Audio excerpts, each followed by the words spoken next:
The NFL Combine is in Indianapolis. Yeah, it is. And boy, oh boy, are we hearing version after version of one side or the other. You got a bunch of quarterbacks. It really is the year of the quarterback in the offseason, and quarterback's going to be changing places as everybody sort of jockeys for position when it comes to next year in the NFL draft, it feels like, with Fernando Mendoza. And then you've got Ty Simpson.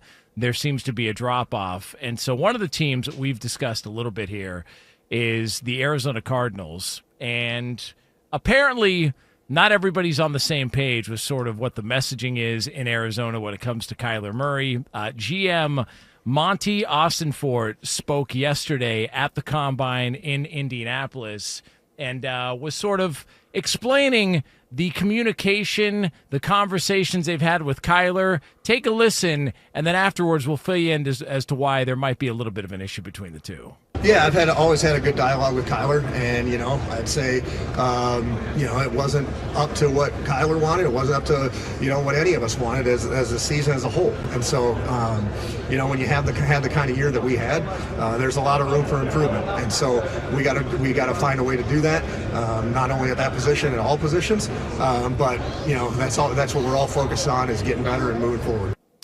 The problem with that is, reportedly, Kyler Murray and the Arizona Cardinals have not spoken. So there seems to be a communication breakdown between the two there as we are headed for an eventual divorce, whether that's trade, release, who the hell knows. But apparently one message being given by the organization is not the same that Kyler Murray and his representatives are giving out publicly. So there's your update on Kyler Murray. I've got some theories as to why this would be an issue. I mean, the first is there just it's too much altitude between Monty and Kyler, maybe? They're just two different places. Oh, geez. I'm just saying. I mean, maybe he didn't hear him. Maybe he was trying to talk to him, but she didn't hear him. Dang. Where was he at? That's out of line. I don't know, where Jonas, would he be? Where would Kyler have been, Jonas? Where would he be? I mean, Kyler Murray could jump up and tie that guy's shoes. So scratch his shin. So that's the that's the real issue here. Okay, when it turns to altitude. So you saying they wasn't talking down to him? They were trying to talk up to him. I mean, they probably don't want to. Hey, what are they supposed to do, man? can I ask a serious question? Sure. They're going to owe him what, 19 some million dollars, right? Well, how do you want to describe the contract situation? I mean, like if they cut him, or well, I don't think they're going to cut him. I think they'll try to unload it, and Okay, then the question becomes who would take that type of his cap hits like $52.5 million, a little more than that. Okay, cap hit, meaning like that's what's on the cap for right, this season. Right. But he's only owed guaranteed money of 19 this year, right? Is that wrong? Is that off? Yeah, that's wrong. Because there's monies that are owed to him. In the 2026 season, if they were to release him, for example, there'd be $54.7 million on the dead cap. Dang. There's signing bonus proration. There's roster bonus as well. There's been other things that have been involved too. Option bonus proration. It's a roster bonus, I guess. What, in March? The roster's 17, but if they don't get rid of him by March 16th, it says, I mean, in my notes, it says 19.5 roster bonus for 27. We're in 2026. Right. But don't you have to pay that 2027 bonus March of the year prior? Yeah, that's the... It locks in. There's for this year, there was one that was already locked in. I don't believe there's actually anything for 2026. Right. Anyway, all right, here's what I'm going to ask, though. That's where I don't want to get off in the weeds, and not, as you guys would say. Oh, you're talking about his salary. His salary fully guarantees on the 5th day of the new league year. But there's actually more in his salary than that. Is there a better option out there for the Arizona Cardinals? No. Would be my question. No. You're doing all of this is being discussed. All of these things are being talked about. Who are you going? You're going to get Malik Willis? Is Malik Willis an upgrade to Kyler Murray? No. Is Aaron Rodgers if he becomes available, an upgrade to Kyler Murray? If Kirk Cousins becomes available, is he a better option? Who is a better option out there than what you already have in Kyler Murray? Who's better? Better option. I personally don't think anybody is, to be honest with you. And I'm not saying that to say, like, one way or the other, like, oh, Kyler Murray, like, he has not proven to be what he's needed to be on a consistent basis at the league level. But my question would be, if you're moving on from him, if the plan is to move on from him, are you getting it through the draft? Are you getting it in free agency? Is this a long-term play? Do you have a plug-in quarterback for this year, and so it doesn't matter how good the next quarterback is? How do you approach this if you're the Arizona Cardinals? Because I feel like the dilemma is there is no clear answer to replacing what you already have. Yeah. I've said it before. I don't see a world where it makes sense. Like, I don't know how the Cardinals get better.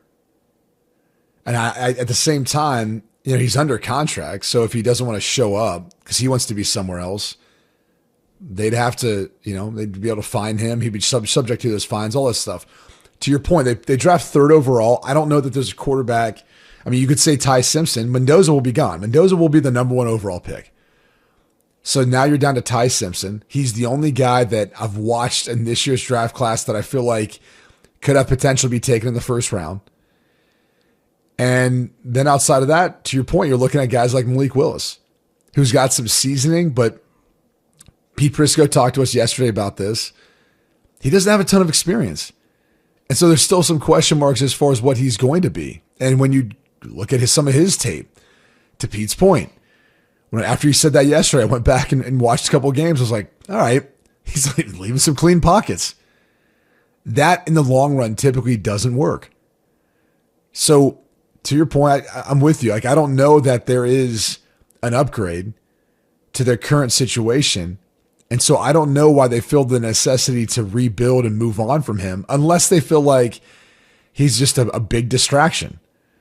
To your point about when they'll make the decision, it's the 5th day of the new league year, which, it sets a deadline, if you will, for this, because obviously that becomes guaranteed. So if they release him, they still have to take on the $54.7 million cap hit. Now, they could do a post-June 1 designation that spreads it out over the next 2 years, so it's not as painful. And maybe that's the route that they'll go.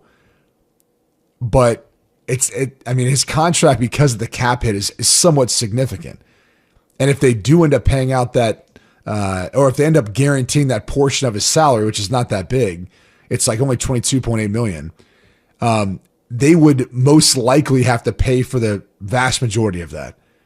So I keep kind of going back to, if he gets traded, it's going to be in return for picks, because essentially they would be, paying that portion or guaranteeing that portion of his base salary, whatever he's owed, and they'd pay a portion of that just to get back 2nd, 3rd, 4th round picks, maybe a 1st round pick. I don't know. I'm not sure if he goes for a 1st round pick. I think he goes for multiple picks. Those are the only 2 roads, I think, at this point. Go. I look at Arizona and Miami and I go, they're trying to get worse, because you're a better team with both Kyler Murray and Tua Tagovailoa as your starting quarterback. So this is the NFL's version of a tank job. Tanking. They're trying to tank. Oh, you're tanking. Like you can't argue the point that, well, no. If the Dolphins were to go with Quinn Ewers, they're going to be better off than they would be with Tua Tagovailoa. You can't say that. But you can't not say that. But yes, you can, because you've got multiple examples of Tua playing at a high level, but the Dolphins don't even want to try. There's talks that they might just cut him outright and swallow the $99 million dead cap hit, which would be historic. And Arizona's doing the same thing, to where it's like, okay, you don't really have another plan in place. There's not a quarterback you're grooming to take over there. So you're trying to move on from him, acknowledging, without saying it publicly, we're going to be a worse football team. Well, why is that? It's a tank job, because they're looking at next year. So that's why I look at this and I go, if you're a fan of these teams, just understand what it is that you've got, and don't bitch next year if you're sitting with 3 wins and an hour left in the season and you're rooting for that team to have the number 1 overall draft pick. Like, this is an extended tank job. They're worse without these 2 quarterbacks, but for whatever reason, they've decided they can't play anymore. We don't like the contract. And if you're Arizona, the contract was butchered from the beginning anyways. Remember that whole video game stipulation? Clause, yeah. Like, the whole thing was weird from the get-go. Those 2 organizations feel like they are tanking, and this is sort of the extended version of it in the NFL. That they're I think it's more together. justifiable in Miami, though. Like, I think the circumstances surrounding Tua are more complex. And if I were taking a chance, I like the name yours better than I would something else or someone else. It's easier in the to situation. say than Tagovailoa. Well, I mean, he hasn't gotten concussed at this point. There's a possibility he could get in there and be a good addition to their team, depending on where they're going. And if I'm in Arizona, I look at it differently. Maybe, just maybe, me as LaFleur coming in, I can implement an offense that is suitable to working with Kyler's skill set and getting him back to where he's having 3,000-plus yard seasons, almost 4,000-plus yard passing seasons, finding some balance with your offensive attack. They have some weapons on this offense. So if I'm LaFleur coming in and taking over the offense, I don't want to go with a guy that I feel sets me back in my first season. I would rather take a chance on a flyer being Kyler had a down year this year.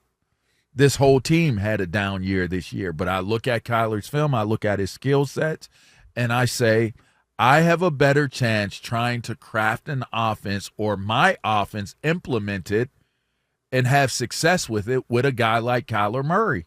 Can I reach him? I'm going to take my chance trying to reach him in my inaugural year versus trying to do, unless the only way I would think differently is if I was bringing in someone that I had already had contact with, that I had coached at some point in time, that I felt good about. And even then,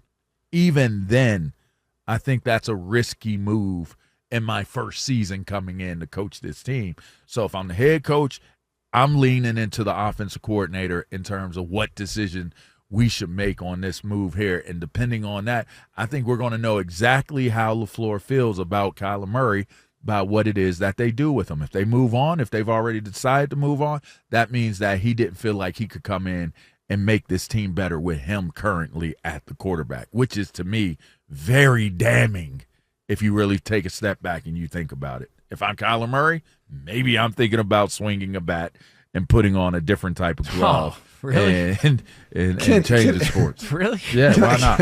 Why not? Well, I mean, there is that potential Why out there. not? Yeah. He's obviously that talented of an athlete. Yeah. If you're Monty Ossenforth, though, can we go back to the initial part of this conversation? Sure. Why lie? I was just going to ask that. Someone's telling the truth here. Either Monty is, or someone from Kyler's side's lying to make it seem like there's a riff and they're trying to work their way out. But why lie? I mean, whoever it is. I mean, obviously, again, the report. I'm not saying it's Monty either. Monty could have talked to him. There could have been a conversation, and you might have Kyler Murray's representation saying, "No, we didn't. We don't like each other. You got to cut us or trade us." Yes. You know, it could be that whole scenario that they're trying to play out. I don't want to act like we shouldn't believe what general managers say. However, they do have the platform. They are the ones that have oftentimes lied, right? They've just said things that either aren't true or they're posturing to make a move and they don't want anyone to know about it. It's just, why lie? I don't get this.